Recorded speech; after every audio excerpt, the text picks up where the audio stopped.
Hi అండి, అందరికీ ముందుగా నమస్కారం అండి. ఈరోజు ఈ వీడియోలోని క్షీరాబ్ది ద్వాదశి యొక్క విశిష్టత గురించి కొన్ని విషయాలండి. మామూలుగా కార్తీక నెలంతా కూడా అత్యంత పవిత్రమైనదే. మరీ ముఖ్యంగా కార్తీక శుద్ధ ఏకాదశి నుంచి పౌర్ణమి వరకు 5 రోజులు కూడా మరింత విశేషమైనవి. ఎందుకంటే కార్తీక శుద్ధ ఏకాదశి రోజు శ్రీ మహావిష్ణువు నిద్ర నుంచి మేల్కొంటాడు. అందుకే దీనిని ఉత్థాన ఏకాదశి అని కూడా పిలుస్తారు. ఆ మర్నాడు వచ్చే ద్వాదశిని చిలుక ద్వాదశి, క్షీరాబ్ది ద్వాదశి అని కూడా పిలుస్తారు.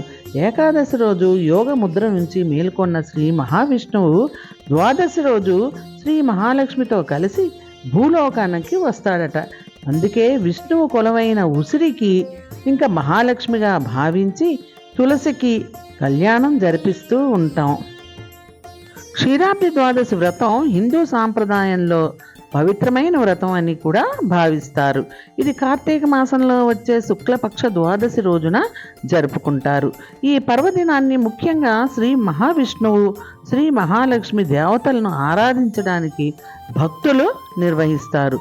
ఈ రోజున చేసే పూజలు, వ్రతాలు శ్రీ విష్ణువు కృపను సంపాదించుకోవడానికి, ఇంకా అలాగే కుటుంబ సౌఖ్యము, సౌభాగ్యాన్ని పొందడానికి సాక్షాత్కార ఫలితాలను కూడా ఇస్తాయని నమ్ముతూ ఉంటారు.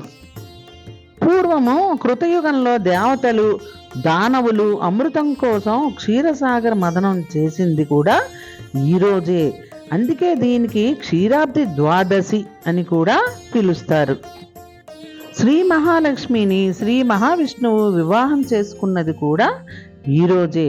ఈరోజు ఇంటి ముందు ఉన్న తులసి కోట వద్ద శ్రీ మహావిష్ణువును, లక్ష్మికి సమానరాలైన తులసిని పూజించుకోవాలి.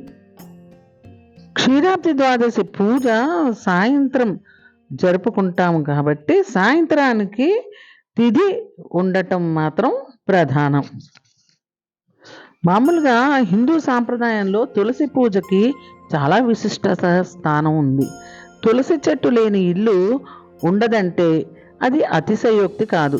ముఖ్యంగా కార్తీక మాసంలో ప్రతిరోజు తెల్లవారుజామున కానీ సంధ్యా సమయంలో కానీ తులసి చెట్టు వద్ద దీపం పెట్టడం మన సాంప్రదాయంలో ఒక భాగం.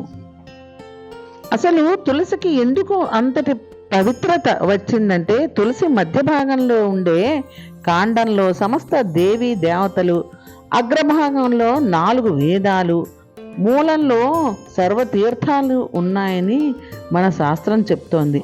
అందుకే తులసి మొక్క వద్ద దీపం ఉంచి నమస్కారం చేసేటప్పుడు యన్మూలే సవతీర్థనే యన్మధ్యే సర్వదేవత యదగ్రే సర్వవేదస్య తులసీంత్యాం నమామహ్యం అని చెప్పి నమస్కరించుకోవాలట. అయితే చిలుక ద్వాదశి రోజు ప్రత్యేకంగా తులసి కోట ముందు రంగురంగుల ముగ్గు వేసి తులసి మొక్క పక్కనే ఉసిరి కొమ్మని కానీ ఉసిరి మొక్కను కానీ వేసి ఆ రెండింటికి ధూప దీప నైవేద్యాలతో శాస్త్రోక్తంగా అర్చించి రకరకాల ఫలపుష్పాలతో అలంకరించి చక్కగా కళ్యాణం జరిపించుకోవాలి. ఇంకా చక్కెర పొంగలి, పులిహోర, గారెలు నైవేద్యంగా సమర్పించుకోవచ్చు. ముఖ్యంగా అటుకులతో చేసిన పదార్థాలను నైవేద్యంగా పెడితే ఇంకా మంచిది. అనంతరము మంగళహారతులు ఇచ్చి కళ్యాణ క్రతువును పూర్తి చేసుకోవాలి. ఈ విధంగా క్షీరాబ్ది ద్వాదశి రోజు తులసి కళ్యాణం చేసిన వారి ఇంట త్వరలో పెళ్లి జరగబోయే వాళ్ళకి పెళ్లి జరుగుతుందని, సకల సౌభాగ్యాలు ఇంకా సిరి సంపదలతో ఆ ఇల్లు తులతూగుతుందని కూడా చెప్తారు.